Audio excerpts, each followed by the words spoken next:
The rescue shuttles dropped through the atmosphere of Kepler 442b like falling stars, their stealth systems working hard to hide them from whatever alien sensors might be watching from below.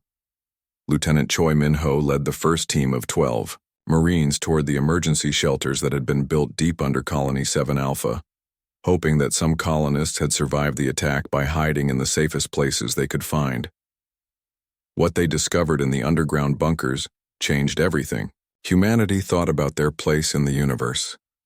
Nearly 3,000 people had managed to survive the initial alien assault by retreating into the mining tunnels that went deep into the planet's core.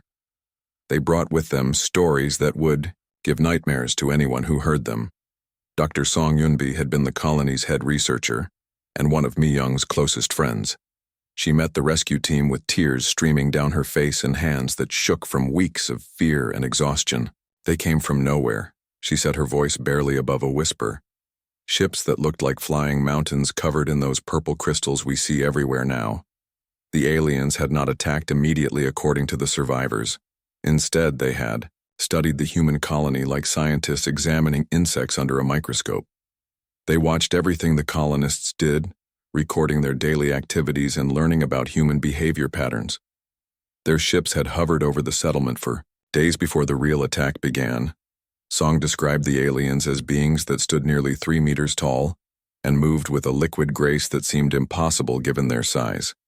Their bodies were covered in crystalline armor that looked like living gemstones, and they communicated through harmonic vibrations that could shatter glass and make human ears bleed from the sound.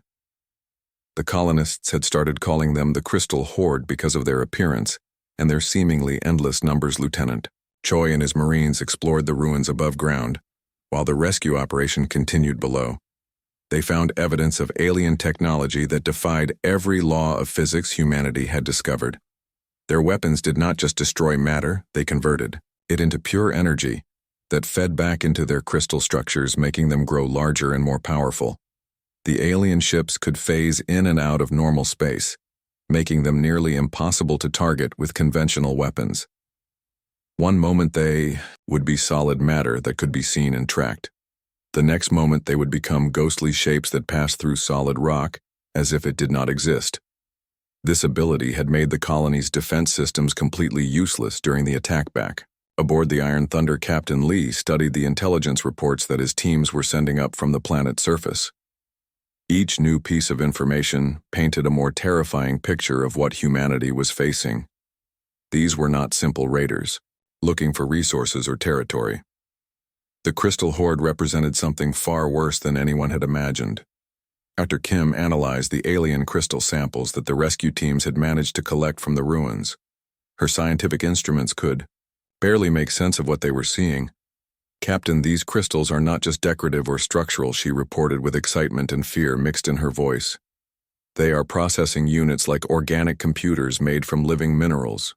Each crystal structure was connected to all the others through quantum entanglement, creating a network that spanned the entire planet. The aliens were building a massive mind that would use human thoughts and memories to program itself into a weapon capable of destroying every human world in the galaxy."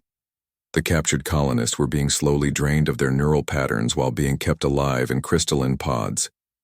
The implications made everyone on the bridge feel sick.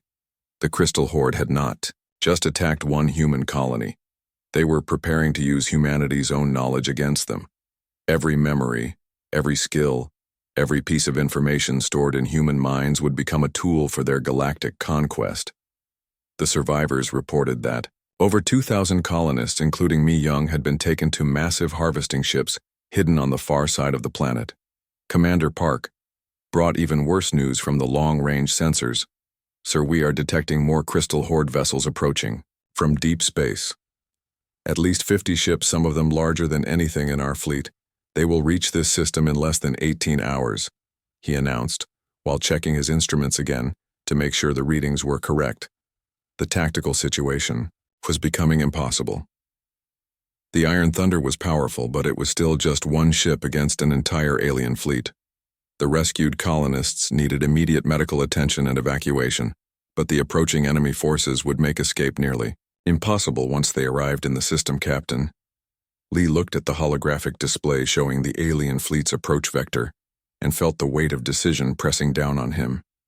He could order an immediate evacuation and try to save the 3,000 survivors they had already found, or he could attempt a rescue mission for the 2,000 colonists being held in the alien harvesting facility, including his sister Mi-young. Dr. Song provided more crucial intelligence about the alien operations. The Crystal Horde had been doing this for a very long time, she explained. They have attacked countless civilizations across the galaxy, always following the same pattern. Study the target species, capture their people, drain their minds, and use that knowledge to make themselves stronger. The harvesting facility was located in a massive complex that the aliens had built around the original mining equipment. It stretched for kilometers underground with crystalline chambers, designed to slowly extract human consciousness while keeping the physical bodies alive. The process could take weeks or months depending on how much resistance the victim's mind could offer. Lieutenant Choi's team had managed to get close enough to the harvesting facility to confirm that it was heavily guarded. The aliens had positioned at least 30 of their smaller ships around the complex, along with energy shields that human sensors could not penetrate. Any rescue attempt would have to fight through multiple layers of defense while racing against time. Captain Lee made his decision. "We are not leaving without our people," he announced to his senior staff. "Those colonists are being slowly murdered to create a weapon that will destroy humanity. We have 18 hours to plan and execute a rescue mission that will either save them or get us all killed in the attempt." The crew of the Iron Thunder began preparing for what might be their final mission. They were about to attempt something that had never been done in human history. A direct assault on an alien facility using experimental weapons that had never been tested in combat. The odds against success were enormous, but the alternative was watching helplessly as humanity's enemies grew stronger by feeding on human minds as the alien fleet drew closer through deep space. The prototype battleship Iron Thunder stood alone between them and 3,000 human lives. The Crystal Horde was about to learn that humanity would not be conquered without a fight. Captain Lee Dongwu stood in front of the big screen on his ship and felt worry fill his chest like cold water. The communications board showed nothing but empty silence where Colony 7 Alpha should be sending regular messages. 3 long days had passed without any word from the mining settlement that housed 12,000 people, including his younger sister Lee Mi-young, who worked there as a research scientist. The Iron Thunder was not like other human warships. It was sleek and fast, where others were bulky and slow. This prototype battleship represented everything humanity had learned about space combat in the past 50 years. Its experimental quantum drives could bend space and time, allowing the ship to jump across star systems in minutes instead of months. The ship moved through space like a hunting animal, silent and deadly, Commander. Park Jin-ho walked across the bridge carrying a data tablet. His face showed the same worry that everyone felt. Nobody talked about it, but they all knew something terrible had happened to Colony 7 Alpha. The settlement had never missed a scheduled communication in 15 years of operation. "Captain, this is strange," Park said as he handed over the tablet. "The energy readings from the colony system are unlike anything in our databases. They do not match human technology at all." Dr. Kim Hee-jin had been studying the mysterious signals for hours. Her science station was covered with holographic displays showing wave patterns and energy signatures that made no sense according to human physics. "These readings remind me of theoretical alien technology from the Academy, but we have never found any proof that aliens exist in this part of space," she said, while adjusting her instruments. The bridge crew of 45 specialists worked quietly at their stations. The blue glow from their control panels lit their faces as they prepared for whatever they might find ahead. Nobody knew what to expect, but everyone understood. This mission could change everything humanity thought they knew about their place in the universe. When the Iron Thunder dropped out of hyperspace at the edge of the Kepler system, the first thing they saw was wrong. The space around Colony 7 Alpha should have been busy with supply ships and mining barges. Instead, they found only empty darkness broken by pieces of twisted metal, floating like dead fish in an invisible ocean. "Captain, we have debris fields in orbit around the planet." "Commander," Park announced as his sensors picked up the scattered remains of what had once been civilian spacecraft. Mining barges and transport ships have been torn apart by weapons that left strange marks on the metal. The orbital defense platforms are destroyed. Dr. Kim studied the weapon signatures on the debris and felt her blood turn cold. These scorch marks are not from any human weapon, she reported. The patterns suggest some kind of energy beam that works differently from our plasma cannons. The metal has been changed at the atomic level, as if the weapon did not just destroy but transformed the material into something else. As they flew closer to the planet, the crew could see Colony 7 Alpha spread out below them like a broken toy. The great dome that had protected the settlement for 15 years lay shattered in 1,000 pieces. Buildings that had housed families and workshops were now piles of smoking rubble. But strangest of all were the new structures that had been built. Among the ruins, tall spires made of purple crystal rose from the colony site like geometric trees. Each one pulsed with its own inner light, and the patterns of energy flowing between them created a web of power that covered the entire settlement. The crystals were beautiful in a way that made humans feel uncomfortable, as if they were looking at something that should not exist in their universe. Captain Lee thought about his sister, Mi Young, and the last message she had sent 5 days ago. She had been excited about discovering unusual mineral formations in the deep caves below the colony. Her geological survey team had found crystals unlike anything in human science, strange formations that seemed to grow in mathematical patterns, and gave off energy readings that made no sense. "I am detecting life signs, Captain. But they are weak and scattered," Commander Park reported as he studied his instruments. Most of the survivors seemed to be hiding in the underground mining tunnels, the deepest parts of the colony where the aliens might not have found them yet. Dr. Kim looked up from her science station with fear in her eyes. "Sir, there are massive energy signatures moving through those crystal structures. Whatever built those things is still down there, and it is very much alive. The power levels are beyond anything humanity has ever achieved." The Iron Thunder orbited the dead colony while its crew tried to understand what they were seeing. This was supposed to be a routine patrol, mission checking on a remote mining settlement. Instead, they had found evidence of alien life and what looked like the aftermath of a war that humanity had already lost. Captain Lee made his decision. "We go down there and find survivors," he announced to his bridge crew. "Whatever attacked Colony 7 Alpha might still be on the planet. But we are not leaving without our people."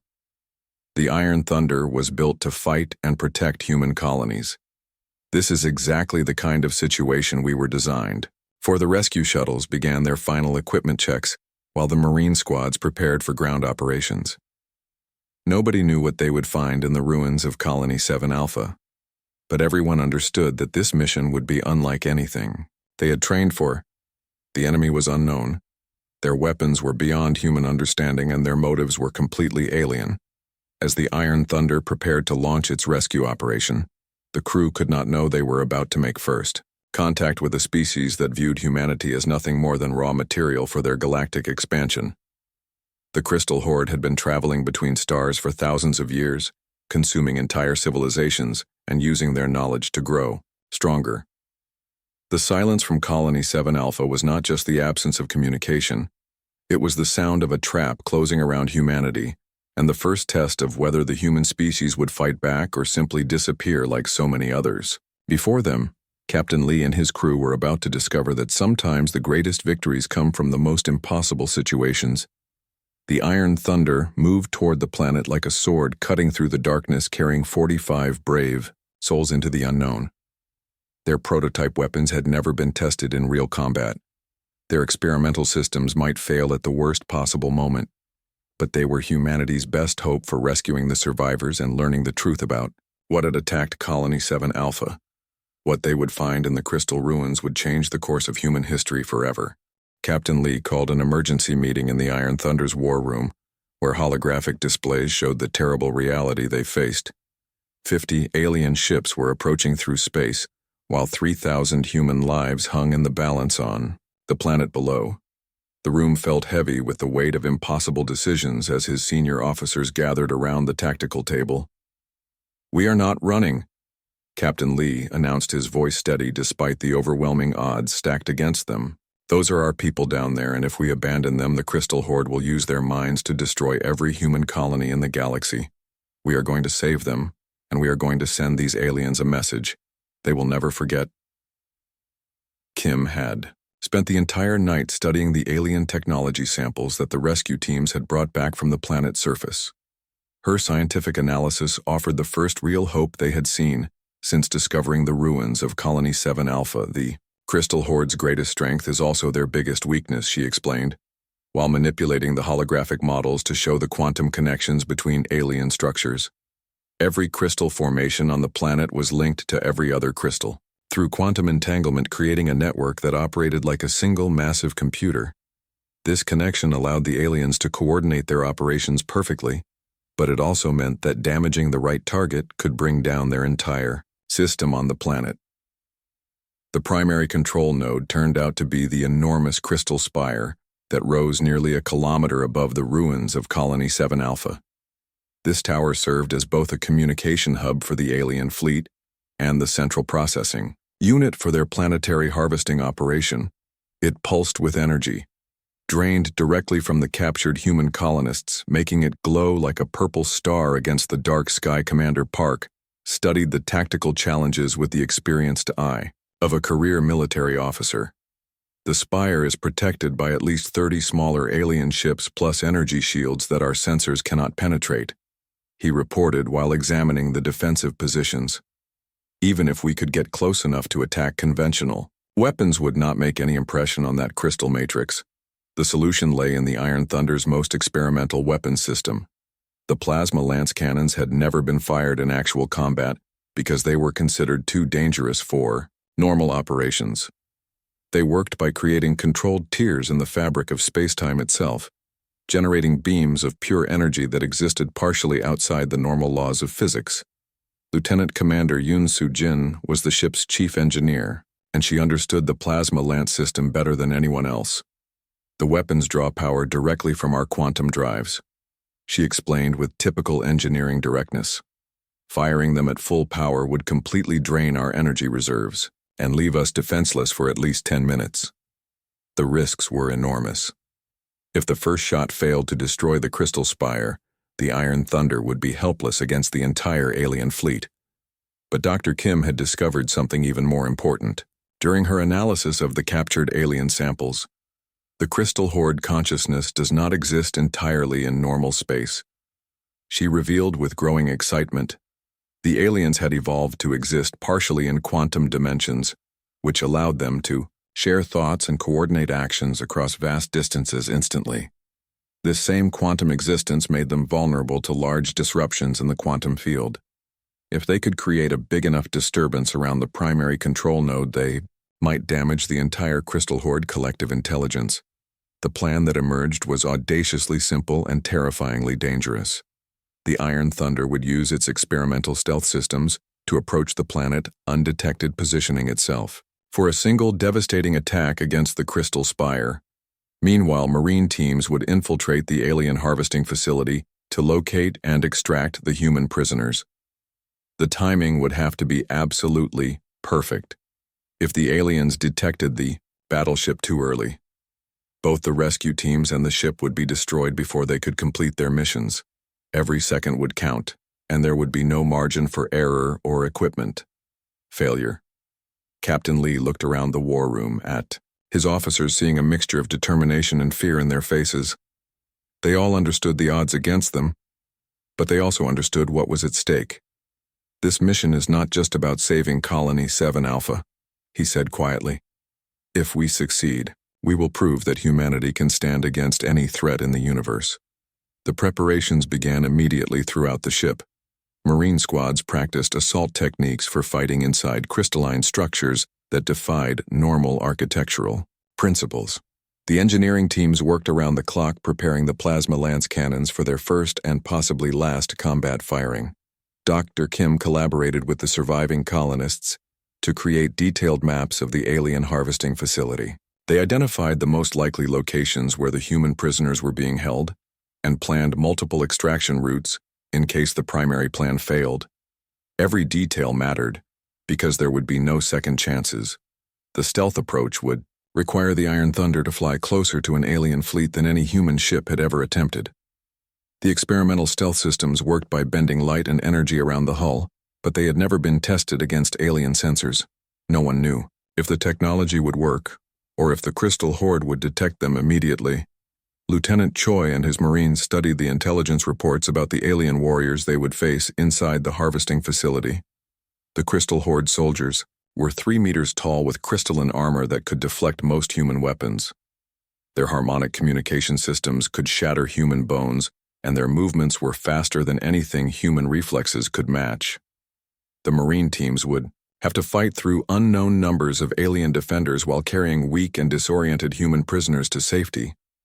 All of this had to happen while the Iron Thunder was engaging the entire alien fleet in what would certainly be the most one-sided space battle in human history. Dr. Song provided crucial intelligence about the layout of the harvesting facility and the condition of the human prisoners. The aliens had been draining neural patterns from the captured colonists for weeks, leaving many of them in a comatose state that would make evacuation extremely difficult. Some prisoners, including Mi Young, might not even be conscious when the rescue teams reached them. The alien harvesting process was designed to keep human bodies alive, while slowly extracting every memory and skill stored in their minds. The crystalline pods that held the prisoners were integrated directly into the alien quantum network, meaning that disconnecting them would trigger alarms throughout the entire facility. As the hours counted down to the mission launch, everyone aboard the Iron Thunder understood they were about to attempt something unprecedented in human history. They would attack an alien stronghold using untested weapons while outnumbered 50-1. The mathematical probability of success was essentially zero, but Captain Lee had faith in his crew and in humanity's refusal to surrender when facing impossible odds. "We have the best ship, the best weapons, and the best people that humanity can provide," he told his officers. "If we cannot succeed, then no one can. But I believe we will prove today that humans are not easy prey for any species in this galaxy." The Iron Thunder moved through space like a ghost ship, its experimental stealth systems bending light and energy around the hull in ways that made it nearly invisible to normal sensors. Captain Lee watched the tactical display as they approached Kepler 442b, seeing the Crystal Horde fleet growing larger and more menacing with each passing minute. 50 alien vessels hung in orbit around the planet, each one twice the size of his battleship, and armed with weapons that could convert matter into pure energy. The rescue operation began with surgical precision as Lieutenant Choi led 2 Marine squads down to the planet's surface, using stealth shuttles that could avoid alien detection for limited periods. Their target was the harvesting facility, a sprawling complex of crystal and metal that the aliens had built around the original colony. Mining equipment intelligence suggested that over 2,000 human prisoners were being held in the facility's deepest levels. Dr. Song accompanied the rescue team as their guide, having studied the alien structures during the week since the attack. "The Crystal Horde builds everything according to mathematical principles," she explained through the secure communication system as they approached the facility. "Their architecture follows geometric patterns that somehow make their quantum processing abilities stronger." The Marines moved through corridors that seemed to defy human understanding of how buildings should work. Walls curved in directions that hurt to look at, and chambers where gravity flowed like thick liquid instead of pulling straight down. The aliens had rebuilt parts of the mining complex using their crystal technology, creating a hybrid structure that was both beautiful and terrifying. Geometric patterns covered every surface, pulsing with soft purple light that seemed to respond to the presence of human minds. The light grew brighter when the Marines came closer, and dimmed when they moved away, as if the building itself was aware of their intrusion into its crystalline depths. They found the first group of prisoners in a vast chamber lined with hundreds of crystalline pods that stretched from floor to ceiling.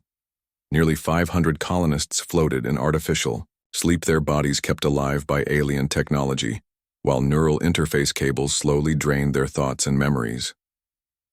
The sight filled the Marines with cold rage that made their hands shake as they prepared to disconnect their people from the alien machines. Lieutenant Choi spotted Mi Young in one of the central pods, her face peaceful in suspended animation while the alien machinery fed on her mind like a parasite. "Captain," "We found your sister," he reported through the encrypted channel. "She is alive, but barely. The alien technology has been draining her neural patterns for weeks. We need to get her out of here immediately." The extraction process proved more dangerous than anyone had anticipated. The crystal pods were not just containers. They were integral parts of the alien processing network.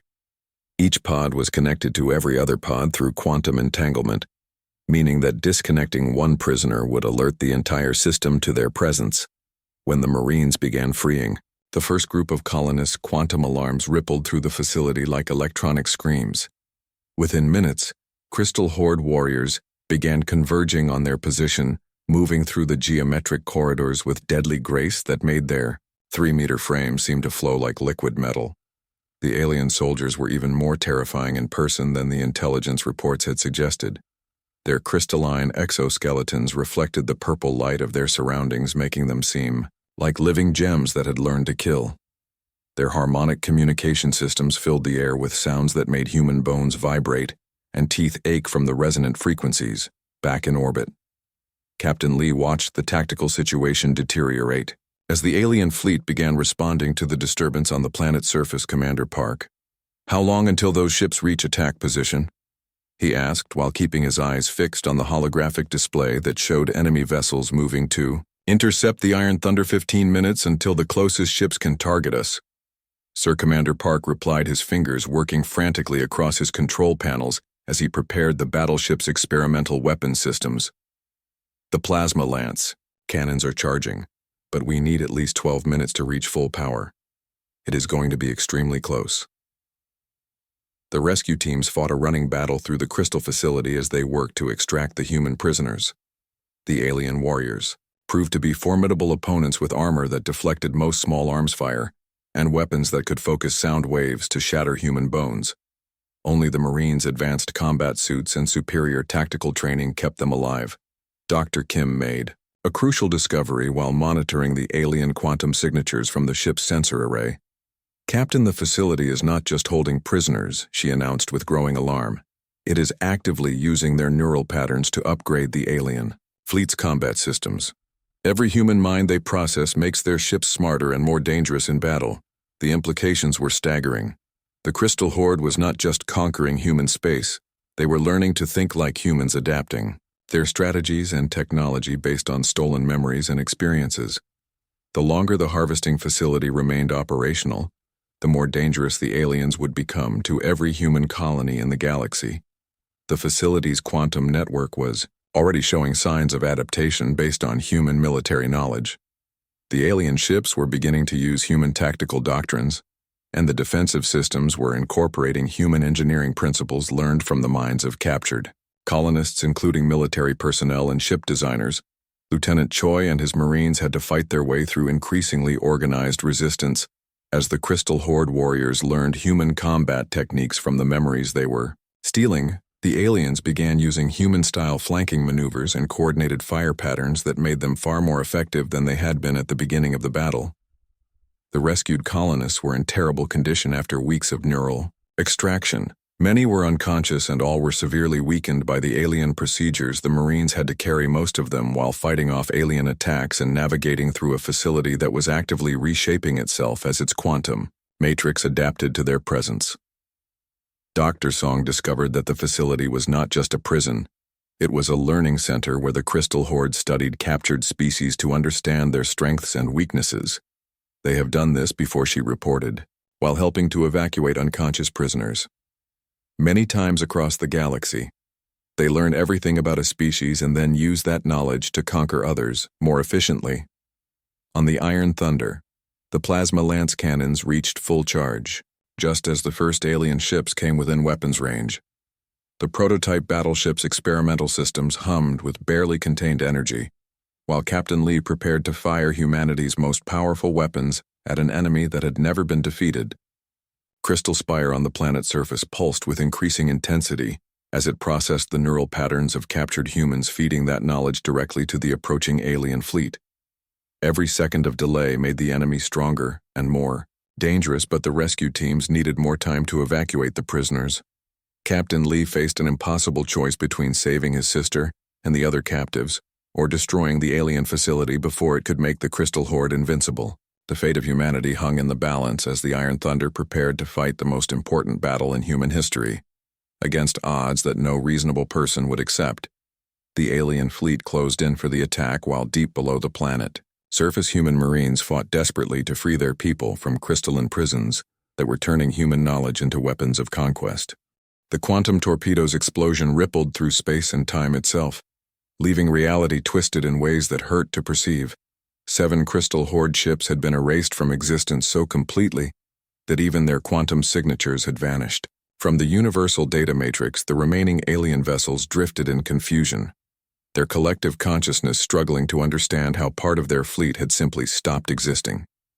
In that moment of alien uncertainty, the rescue shuttles lifted off from the planet's surface, carrying over 500 rescued colonists toward the safety of the Iron Thunder's launch bays. Lieutenant Choi's voice crackled through the communication system, filled with exhaustion and relief. All civilians. Extracted Sir Mi Young is weak but alive. We are coming home, Captain. Captain Lee felt a wave of relief wash over him at the news of his sister's rescue. But the battle was far from finished. The Iron Thunder was running on emergency power with multiple hull breaches and failing systems throughout the ship. The quantum torpedo had been their last experimental weapon, and the remaining dozen alien ships were beginning to recover from their shock. Sir, we are receiving a transmission.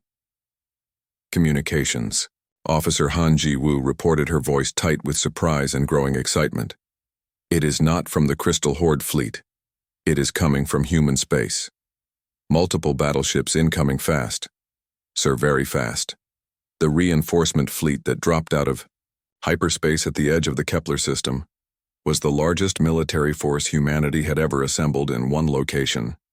12 full battleships, 30 heavy cruisers, and over 100 support vessels had arrived in response to the Iron Thunder's desperate distress signal. Admiral Park Tae-hyun, the legendary commander of the Solar Defense Force, had mobilized every available ship for a rescue mission. Admiral Park's voice boomed across the communication channels as the human fleet formed. Up for battle, Iron Thunder, this is Admiral Park. You have done the impossible by holding out this long. Now let us finish what you started. Every ship in this fleet is here because of your courage, and we will not let your sacrifice be wasted. The tide of battle turned instantly and decisively. The Crystal Horde vessels, already weakened by the destruction of their command network and the loss of 7 ships to the quantum explosion, now found themselves facing fresh human warships with fully charged weapon systems and undamaged hulls. The aliens' technological advantages meant nothing when they were outnumbered 10-1. The battle that followed was less a fight than a systematic dismantling of the remaining Crystal Horde forces. Human plasma cannons and missile batteries hammered the alien ships while fighter squadrons swarmed around them like angry insects. The few alien vessels that tried to retreat found their escape routes. The Iron Thunder emerged from stealth mode like a predator revealing itself to its prey. The hull glowing with the blue fire of fully charged plasma lance cannons, Captain Lee had positioned his ship perfectly, using the planet's magnetic field to mask their approach until the last possible moment. Now they hung in space directly above the crystal spire, with the alien structure filling their main view screen like a geometric mountain of pure energy. All hands. This is the captain, Lee announced, over the ship's internal communication system. In 30 seconds, we are going to fire humanity's most powerful weapons at an alien target. What we do here today will echo through history for 1,000 years. Make every shot count, make every second matter, and remember that the future of our species depends on what happens in the next few minutes. The plasma lance cannons fired in perfect synchronization, tearing holes in the fabric of space-time itself as they focused the power of a small star into twin beams of destruction. The energy lances struck the crystal spire with the force of controlled lightning, and for a moment that seemed to stretch forever, the entire planet appeared to hold its breath in anticipation. Then the alien structure began to collapse, its carefully balanced quantum matrix unraveling, as the energy patterns that held it together were torn apart by forces that existed partially outside normal physics. The spire fell like a crystal mountain, shattering into millions of pieces that rained down on the ruins of Colony 7 Alpha, with the sound of breaking glass amplified 1,000 times. The effect on the Crystal Horde fleet was immediate and devastating. Ships that had moved with perfect coordination suddenly began drifting aimlessly through space as their quantum communication network collapsed entirely. Some vessels flickered in and out of normal space as their dimensional phase drives failed catastrophically, while others simply went dark, as their crystalline computer systems overloaded and shut down permanently. But the victory came at a terrible price.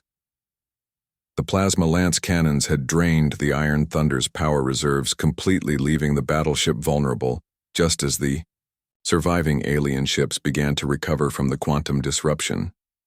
Nearly 20 Crystal Horde vessels were still functional, and they converged on the human battleship with lethal intent and fury at the destruction of their primary facility commander. Park managed the ship's conventional weapons with desperate efficiency, firing missile barrages and particle beam arrays at the approaching alien craft. The Iron Thunder's advanced targeting systems gave them a crucial advantage in the opening moments of the battle, allowing them to destroy 3 enemy ships before the aliens could coordinate an effective return attack. The battleship's experimental armor plating held against the first alien assault, but the Crystal Horde's remaining vessels still possessed superior technology and overwhelming numbers. Their weapons converted matter directly into energy, tearing chunks out of the Iron Thunder's hull and vaporizing entire sections of protective plating with each devastating hit on the planet's surface. The destruction of the Crystal Spire had triggered a cascade failure throughout the alien harvesting facility. Lieutenant Choi and his Marines found themselves fighting through collapsing corridors as the hybrid crystal metal structure began tearing itself apart. The carefully engineered quantum matrix that held the complex together was failing in spectacular fashion. "The whole facility is coming down," Dr. Song shouted over the sound of crystal formations shattering like glass cathedrals in an earthquake. "The quantum connections that held this place together are failing. We have maybe 5 minutes before the entire complex collapses into the planet's core and takes everything with it."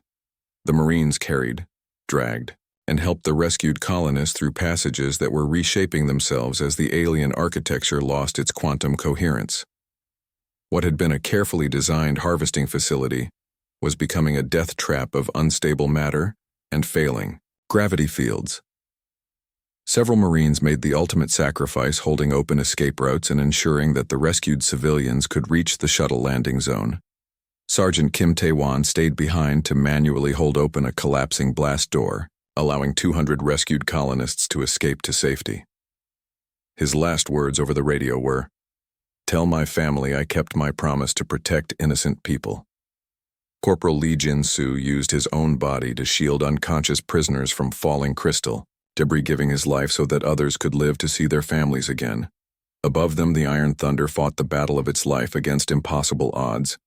The alien ships attacked with weapons that seemed to bend the laws of physics, using energy beams that could phase through normal matter and strike directly at the battleship's vital systems. But humanity's prototype vessel proved tougher and more adaptable than anyone had dared to hope. Dr. Kim made a desperate calculation as the ship's main power systems began failing under the concentrated alien assault. "Captain, I can reroute power from the quantum drives to create a localized space-time distortion field. It might destroy half the remaining alien fleet, but it will definitely destroy us in the process." She looked up from her instruments with grim determination. "It may be the only way to ensure they cannot follow the rescue shuttles back to human space." The rescued colonists were being loaded into evacuation shuttles as fast as the Marines could carry them, but the process was taking too long. The Iron Thunder was taking massive damage from the alien attack, and several of its key systems were already failing. The ship might not survive long enough for all the shuttles. To escape to safety, Captain Lee had to make another impossible choice between saving his ship and crew or ensuring that the rescued colonists could escape. He could order an immediate retreat and try to outrun the alien vessels, or he could stay and fight, buying precious time for the evacuation shuttles to reach the safety of hyperspace. But the Iron Thunder was not just a battleship. It was a prototype testing platform for humanity's most advanced and experimental technologies. Hidden in the ship's deepest compartments were weapon systems that existed only in theoretical form. Devices too dangerous for normal combat operations, but perfect for a last, desperate battle. The experimental quantum torpedo bay had been sealed since the ship's construction because the weapons inside were considered too unstable for regular use. But desperate times called for desperate measures, and Captain Lee was about to authorize the use of humanity's most dangerous prototype weapon against an alien invasion force. Lieutenant Commander Yoon worked frantically to bring the quantum torpedo systems online while the Iron Thunder shook under repeated alien attacks. The weapon exists partially outside normal time, she explained to the captain. If we fire it, the torpedo will detonate in the past, present, and future, simultaneously creating a temporal explosion that could erase the target from history itself. The risks were enormous. The quantum torpedo had never been tested, and using it might tear a hole in spacetime that could destroy the entire star system.